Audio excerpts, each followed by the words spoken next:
In England, we are growing as much wheat as we can, and in the counties of the East especially, you will not go far without finding a field of wheat. This is the low-lying land of East Anglia, and here are the counties of Norfolk and Suffolk. The River Waveney divides them. Near the river is our village, built on the rich earth under the cloudy English sky. In autumn, while the wind strips the leaves from the trees and sweeps across the bare fields, the farmer and his foreman are planning next year's work, a plan that will decide the life of the village and the look of the countryside for the coming year. For half the village will be employed by the foreman, and the farmer's crops will cover the fields with a green and golden patchwork.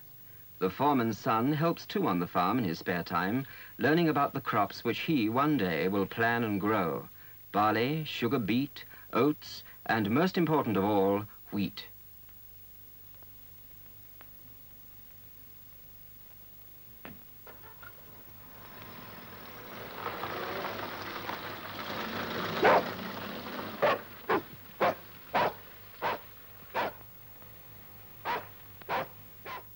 This street is almost all there is of the village. A double row of cottages, a shop, an inn and garage straggle along the road that links them with the world beyond, the fields.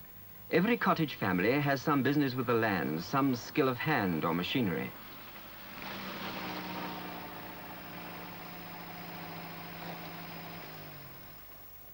Even the garage mechanic, whose garage stands where the smithy used to be, draws his livelihood from the land, servicing tractor and lorry and combine harvester. But all the ways of the village are not modern, for the village shopkeeper and others draw their water from the pump.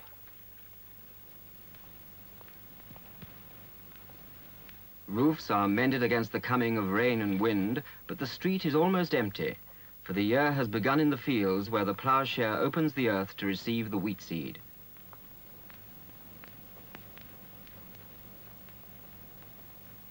Apart from the foreman's occasional visit, the ploughman is alone in the fields transforming them. When the seed of the wheat has been drilled into the prepared ground, the autumn season and its work are done. This is the beginning of a field of wheat and the end of a working day.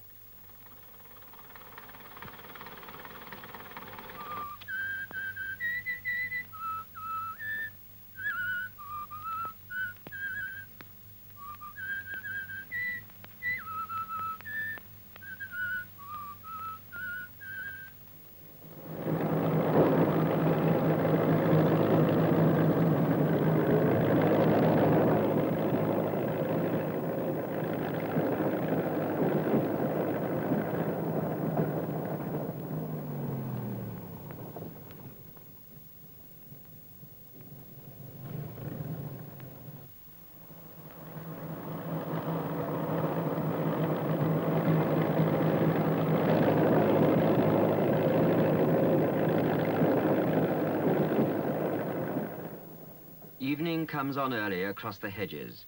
Men come home from work and the children from school, and for a few evening hours the village comes to life.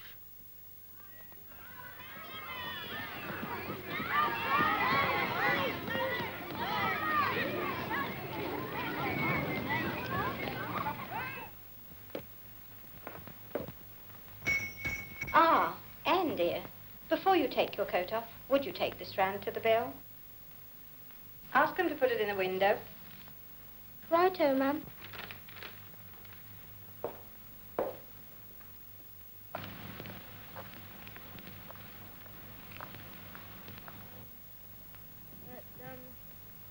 Put your own? No. The farmer drives home to his farmhouse, but the rest are neighbors in the village street. The cowman and the shopkeeper, the garage man and the publican, tractor driver and his girl, who will be married in the village church in the spring.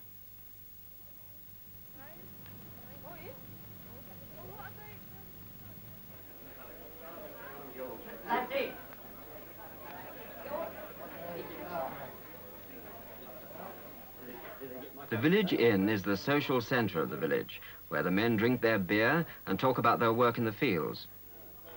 What about the bees?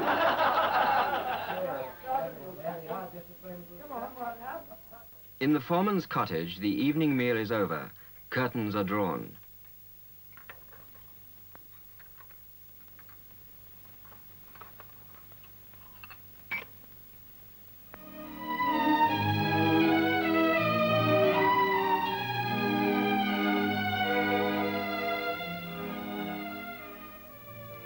wind blows across the fields where the wheat seed lies buried.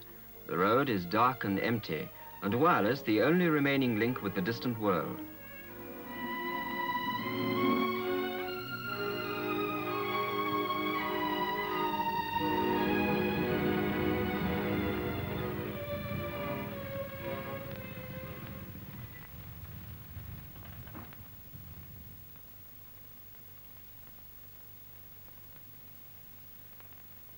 At midwinter, the trees stand bare against an empty sky, but from the frozen ground sprout the first tender shoots of young wheat.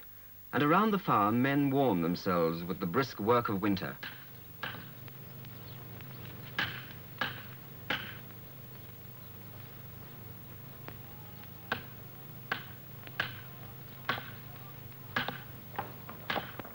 The residue of the last wheat crop is loaded for milling.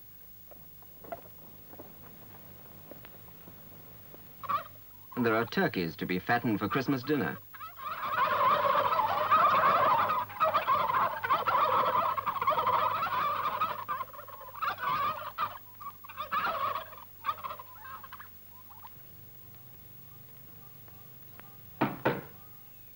There is a lot of paperwork in modern farming.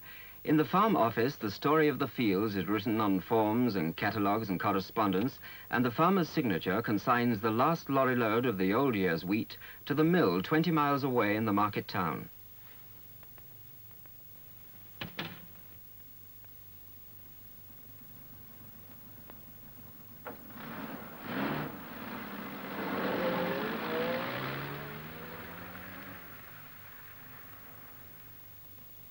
The shopkeeper's daughter also goes into the market town, shopping for presents for the Christmas tree in the village hall.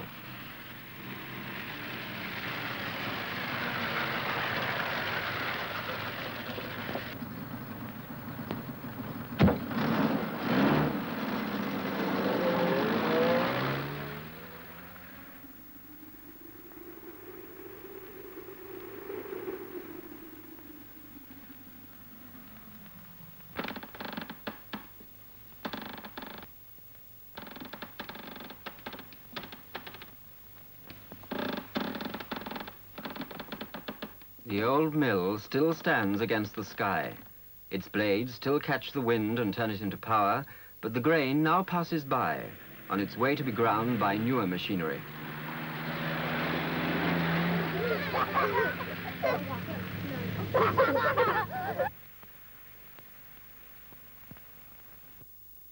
The market town is older than the mill. For centuries, it has been the centre where farmers come to sell their crops and cattle, and villagers to buy from the shops and stalls.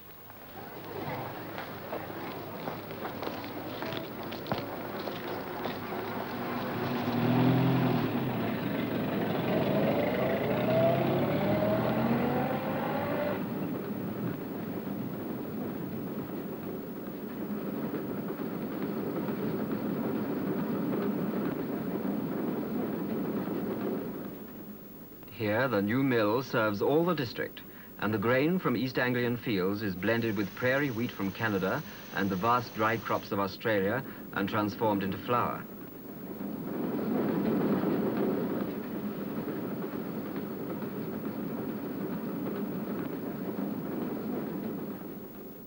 The fruit of the fields, neatly bagged and displayed in shop windows, is arranged beside the products of town and factory.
Spring.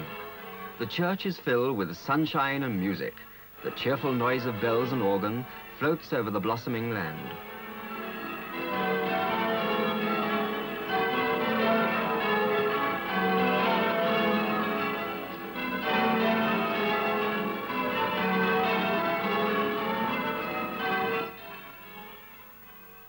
There is a wedding in the village.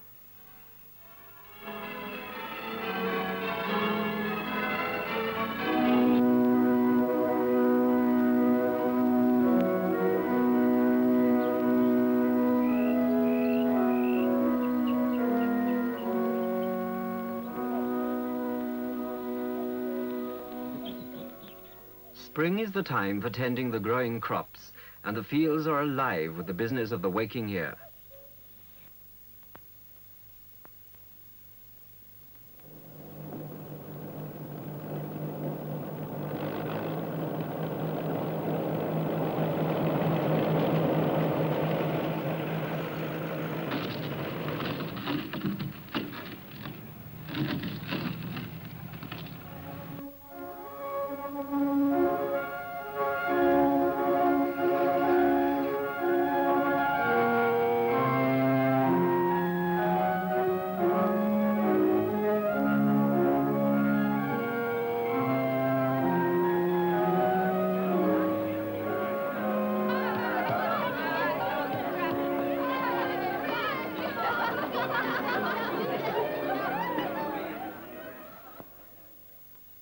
As spring grows into summer, the wheat stands tall and burnished in the sun, ripening towards harvest.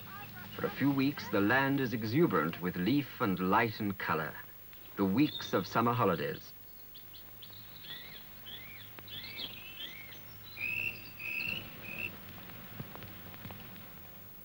The children eat their ice creams.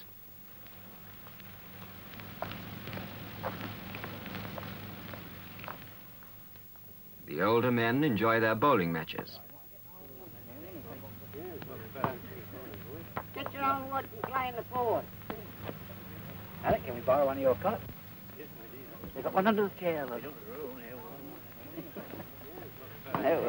Come in this way, Skip. That's a good wood, ready to watch. No, a bit too heavy. Oh, that's done it. It's all wood. Lovely wood, Cyril. You lie, too. That's it, chaps. A very good game. Go on then. Get your wallet. Hello, Billy. Coming for a game? No, I wouldn't mind a drink. Besides, I've got that binder working okay now. But when the wheat is ripe, summer's pattern must be stripped away, and all the matured richness of sun and soil harvested and stored before the days darken and the autumn rain begins. The traditional way of harvesting is well suited to these small and many-angled fields, but it needs many hands and long, laborious days.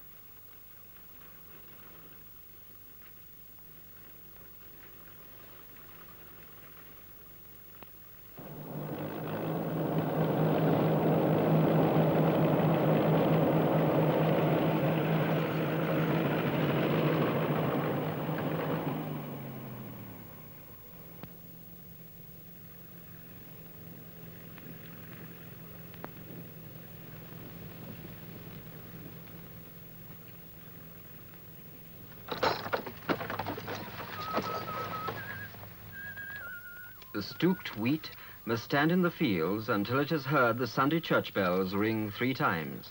Then, cartload after cartload, it is brought in for threshing.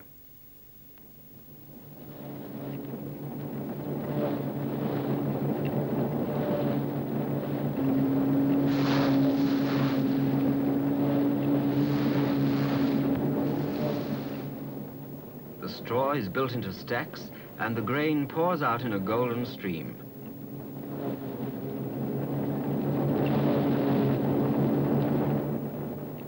For many days, through many years, the incessant droning of the thresher has blown the flying chaff over the hedges.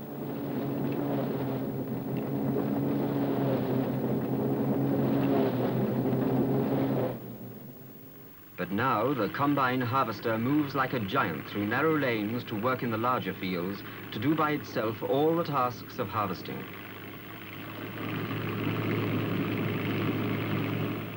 The highest price for the first on the market goes usually to the farmer who uses this machine. So the country crafts of reaping and threshing are being replaced by the one machine.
But whatever the method or machine, harvest is the flood tide of the farming year, overflowing into the long, light evenings and keeping all the village, men, women, and children, almost living in the fields until the last cartload rumbles through the village to the threshing.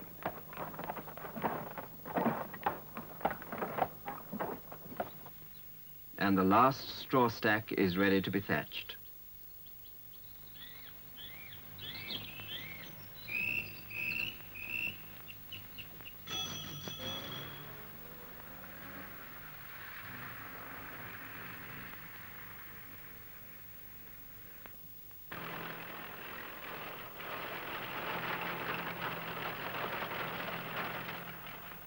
With the ebbing light, the ebbing year turns once more to autumn, and the shorn fields of stubble lie open to the sky, ready for another sowing and another harvest.